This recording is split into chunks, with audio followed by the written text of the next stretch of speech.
Ba yung driver's license ito, umaabot ng 4,000 euro, almost 300,000 for a driver's license. Tagal ko na daw sinabi na wala akong driver's license, hindi daw ako nag-driver's license, sobrang mahal nga. Nandito pala tayo kung saan natumba si asawa. Tingnan nyo naman kung gaano kalaki ang motor. Yan yung gasgas ng this is a kaput shots. Nasira din siya. Oh, you look so sad. Why you look so sad? Guys, alam nyo ba? Grabe yung heat wave dito sa Germany. Kakaiba yung init. So ngayon, nag-prepare na naman ako dito sa aking dahil yung kamatis ko sobrang lalaki na talaga. Kawawa talaga yung aking mga pananim this time sa sobrang init. Kailangan na pala ng trellis ng kamatis dahil sobrang taas na nila. What's that? Our new pump for the rainwater container.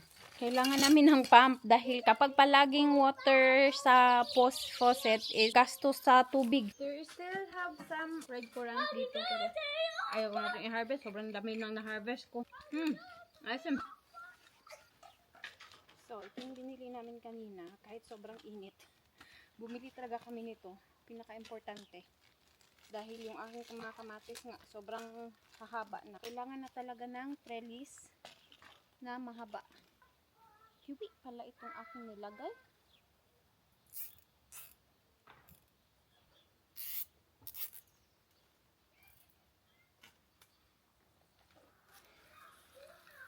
Baliktad pala yung pagkalagay ko. Uy, Diyos ko Lord.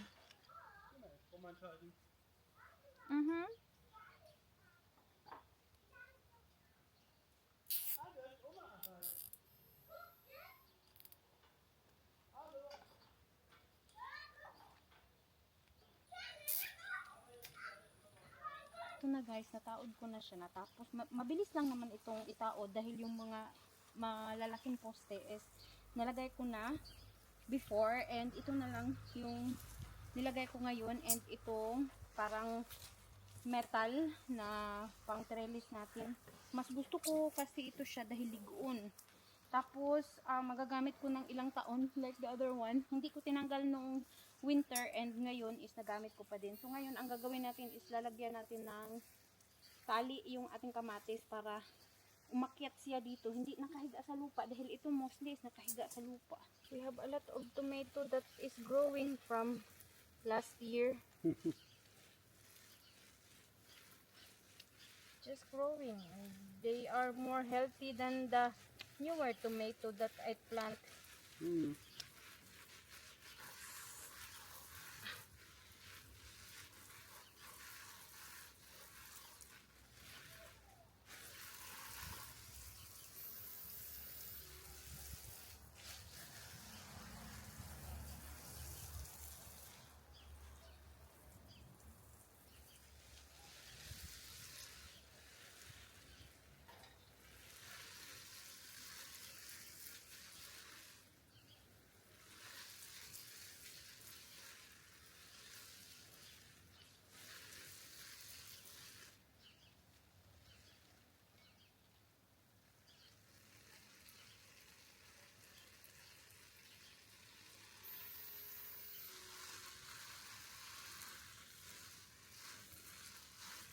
Dito puli dahil na tot.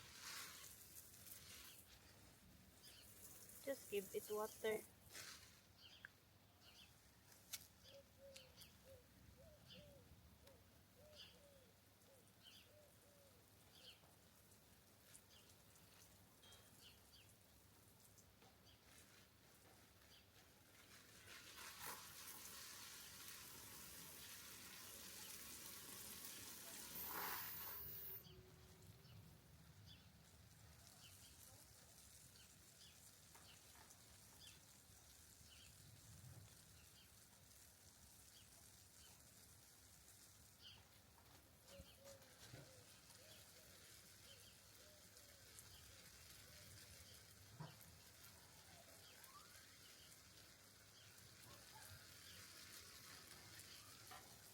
So guys, ayan na yung ating mga kamatis. Nalagay na natin siya. Tingnan nyo, ito yung ginawa natin kanina. Ayan, para strong talaga yung kapit niya dahil may ibang mga kamatis dito na sobrang lalaki ng mga bunga. Kaya kailangan na super maganda yung ating foundation, yung ating trellis. Hala guys, tingnan nyo yan.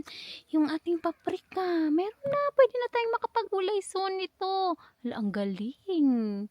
Sana in the next days uulan na dito sa amin para talagang magaganda na itong ating mga pananim dito sa garden.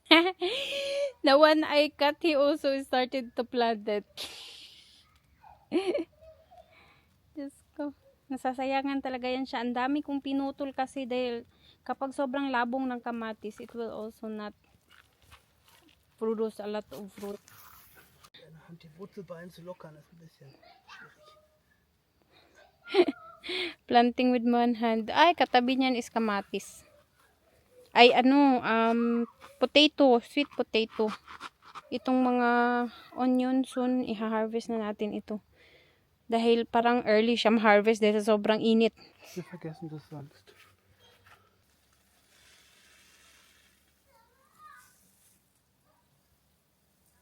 So guys, alas 9 na ng gabi. Natapos ko na din at nalagyan ko na din yung ating mga, anong pangalan yan? Pipino. Itong mga pipino na ito sobrang liliit. Tingnan nyo naman, ganyan lang yung bunga niyan. Pwede na yan i-harvest.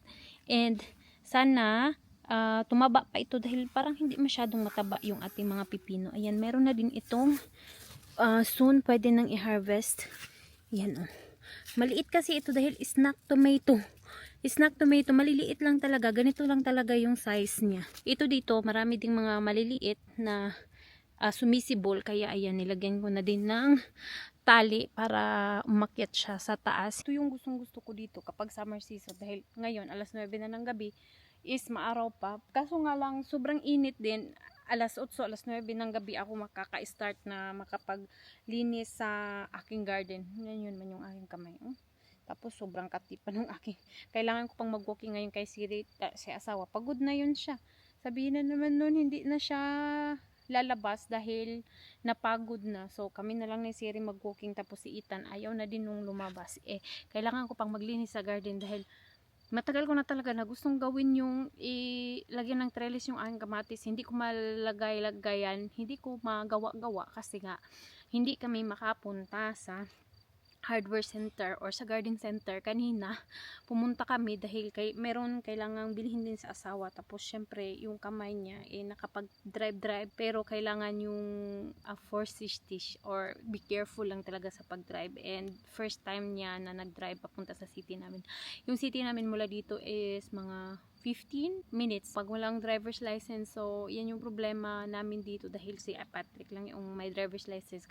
Kailangan ko na talaga, and soon kasi nga is mag-winter na. Hindi pa, last year ilang taon na sinabi ko kailangan kong mag driver's license, pero hindi ko pa talaga magawa-gawa. Mahal kasi yung driver's license dito guys. Alam nyo ba yung driver's license dito umaabot ng 4,000 euro. Ilan yung magkano yung 4,000 euro sa atin sa Pilipinas? Almost 300,000 for a driver's license. Kailangan mo pang pumili ng auto. Yung auto kailangan pa ng insurance.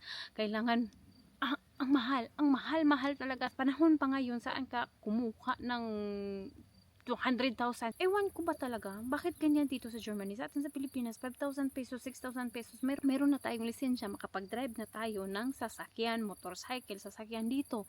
Kung wala kang 200,000 or almost more than 200, 300,000, hindi ka makakapag-driver's license. Kung ilang beses kang mabagsak sa exam, pabalik-balik din yung bayad. So, yan talaga yung mahirap. Marami nga ang nagsabi na, ang tagal ko na daw sinabi na wala akong driver's license, hindi daw ako nag-driver's license. Sobrang mahal nga talaga yung driver's license. Hindi naman tayo kumikita ng madami sa pagpa-vlogs dahil hindi naman marami yung aking views. So, ilan lang naman yung kinikita ko buwan-buwan. Sobrang liit lang talaga. So, hindi din ipon sa pang driver's license. So, yun talaga yung pinoproblema namin, yung driver's license. Kailangan ko na talaga before mag-grade 1 si Ethan. Ayun, pasok na tayo sa loob. Dahil hinihintay na nila ako. Si Ethan kanina pa yung tawag ng tawag. Akala nyo wala akong problema dito, masaya ang buhay, kontento. May mga problema din, wala namang mga taong walang problema. So, ayan, gagawan pa natin yan ng paraan. Isa yan sa napakalaking bagay na kailangan kong gawin dito sa Germany. At syempre, kapag mayroon na akong driver's license is makakapagtrabaho na din ako dahil mahirap din kung mayroon akong trabaho tapos kailangan ko pang ihatid si Ethan tapos kapag wala akong driver's license, alam nyo nga at sinabi ko nga sa inyo na yung bus sa amin dito is 2 beses lang sa isang araw pumupunta. So mahirap pumunta sa trabaho, mahirap maghatid kay Ethan. Ako naman talaga yung maghatid kay Ethan. So, yan yung problema, no? Paano kaya natin isulbad yung ating problema sa buhay? Ich brauche keinen Gel. Was willst du damit? Nee, in meine Hand. Warum? Why not? Mit Clean? spray. Mein Mucki macht doch mehr Na dann just. Aua. Why do you do that? Schick. So, it's time again to clean to remove. Did you wash it? Did you I wash it. basa? Don't care. I just shower. Mm? Complete. Still don't like it. You want to show it close? Close up? Need to clean it. Ay, anak, can you give me the handtuk? Alles gut, Mama hat gefunden. Die We make cleaning the wound. Yeah.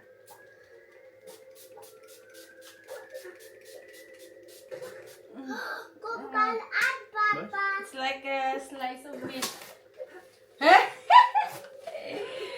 Oh my god. Oh my god. Oh my god. Tattoos really. You need to be. Papa, die. Yung tattoo niya nasa gitna talaga ng So the wound closed better. Die Wunde muss besser schließen, Ethan. Weißt du, wenn du tiefe Wunden hast, dann werden die so geklammert. what is this? Bandage? Nee, was Papa, heißt es in Deutsch? du warst Das ist ein großes Pflaster. Plaster. Papa, Yeah, I think warum that's also written in English. Motorrad gefallen? Papa, warum du war mit dem Motorrad gefallen? Papa, warum du... Papa, Post-operative first aid wound dressing. They call it. They even have in Chinese.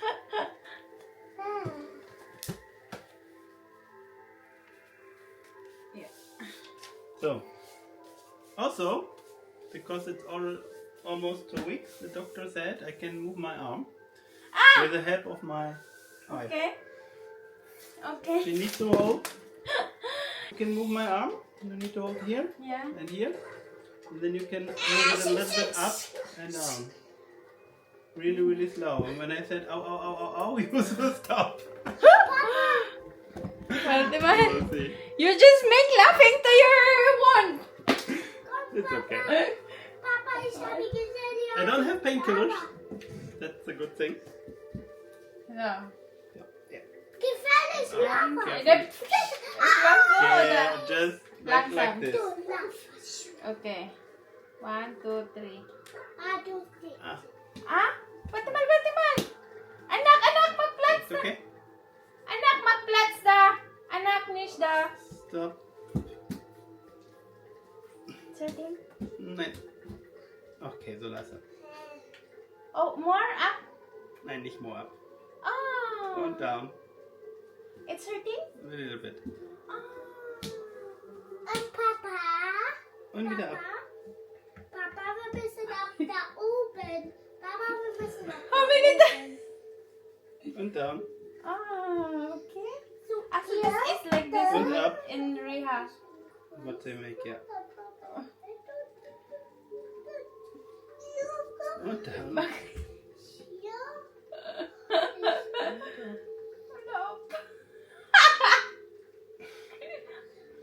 Oh, Okay, one moment. I try to.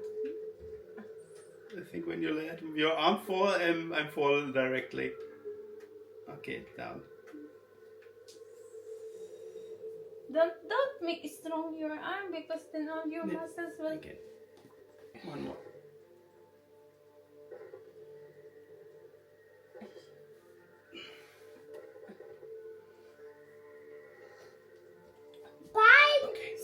stop. Oh, that was oh. I think it will be a little bit until I can move it. Das spielen. But Really? Papa, can hold kann ich schon mit das More? spielen? Papa, kann ich schon mit das spielen? Anak. Papa's hand is... Awa. Die kann doch But you can stretch. und Ayun, yan. so. Papa, die kann doch mit so. It's hurting siya. geht. Und runter. Ah. Down. Und so. I think it's enough for today. Yeah. You cannot even hold. I cannot even hold. No, I cannot do this. So. Make Ja. exercise. Ja, das wird noch ein bisschen dauern. Aber ich kann. Ich kann schon. I also need to wait until the doctor Papa, said it's ich okay that I can schon. Papa, ich already kann put schon. weight on the arm. Ah, okay. Papa, ich Until kann then I cannot schon. make. So, still needs, what do you call this? Yeah. Bending. Yes. But it's the first time that he moved it since the operation. Since before also, since the accident. Because Yeah, the accident, I cannot move it then. he said he cannot move his arms. I cannot move my arm. It's warm. And the It's, first what they do it's now in the ambulance, They make they're lifting me on my arm. okay.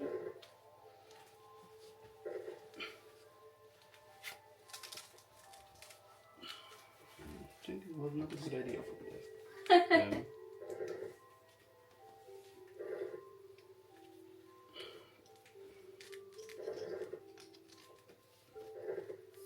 So, Thank you. British. Papa, warst du mal? So guys, nandito pala tayo kung saan natumba si asawa. Yan yung cover or pataas na hill ba. Tapos dyan sa taas. Sa 1, 2 na may red kuan. Anong pangalan yan? Dyan, paakyat na sana siya. Paakyat na sana siya asawa. Dyan siya natumba. Tingnan nyo naman, hindi naman siya masyadong high talaga. Talagang unti-unti na yan na pataas. Tapos may mga puno. Oh, 9! Tapos, ayan. Yan yung kanyang motor. You will drive? 9! Ich muss hier so hoch, damit ich das runterschieben kann. So, ein Quatsch. Tingnan nyo naman kung gaano kalaki ang motor. Ganyan. Anak, nation distrase, anak. Schatz! Diyos ko, Lord! Und wie? Ja, ang daming gasgas. Oh. Ay, siya, that's why it's weg. Yan, oh. Yan yung gasgas ng... die ist auch kaputt, Schatz. Ja. Nasira din siya. Hey! So, nilipat pala namin siya. Ayan yung kalsada. Dahil dyan kasi is kailangang may dadaan na traktor. Tumawag yung pulis sa amin na kailangan daw i-transfer ang motor. Hindi kasi namin yan siya madala. Ito kasi dito is mga 5 minutes. 3 minutes papunta sa bahay. Paano yan mag-drive si asawa kaming... Ngayon nga, nadinala namin dito, sobrang hirap na hirap kaming dalawa. Sobrang bigat pala niya. Sobrang bigat talaga. Sobrang laki ng motor na ito.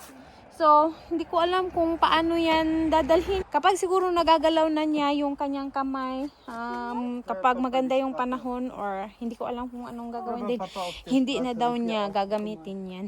Hindi ko na din papagamit yan sa kanya. Diyos ko Lord, isang buwan pa lang, not even 1 month, that he buy it, and then he already fall. Iwan ko na lang talaga. Und? Then schon im Motorrad? Oh, you look so sad. Why you look so sad? Cool. There's also some scratches here. It's really... Yeah. And sobrang laki niya, pero yung ligid is sobrang liit. Pero hindi naman masyadong ano yung ligid. Tingnan nyo, hindi naman yan. Malaki naman yung groove niya. Pero yeah. So, dito kasi yung nakalagay kanina. Tapos sinransfer namin doon dahil yung farmer hindi ano dito. Kailangan nilang linisin ito. Hindi makadaan yung tractor dahil nandyan yung motor. So, ayan. Yung daan na walang katao-tao. On how many days already since the operation? I think more than 2 weeks. 2 weeks now. It's 2 more, so 16 days. Maglalakad pala kami dito sa gubat. Hala, maybe there's mushroom there. But there's still a lot of kanang long, dry days. So wala pa talagang mushroom. Soon magma-mushroom season na din tayo. But tingnan nyo, yan, gubat ang pupuntahan natin at mag-walking tayo.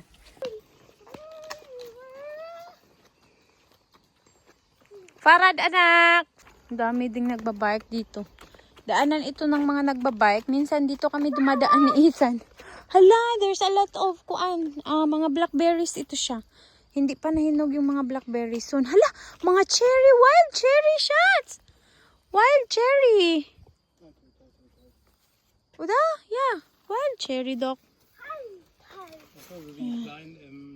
Yeah. Cherry. Pero ano siya? Wala masyadong bunga. Ayan po. Sobrang daming blackberries. Ayan. Hindi pa hinog. Tingnan nyo guys. Oh. Ayan. Soon mag-harvest tayo ng mga blackberries. More cherry. Wild cherry. Wild, Uda? Is this wild? Uda? More or less, yeah.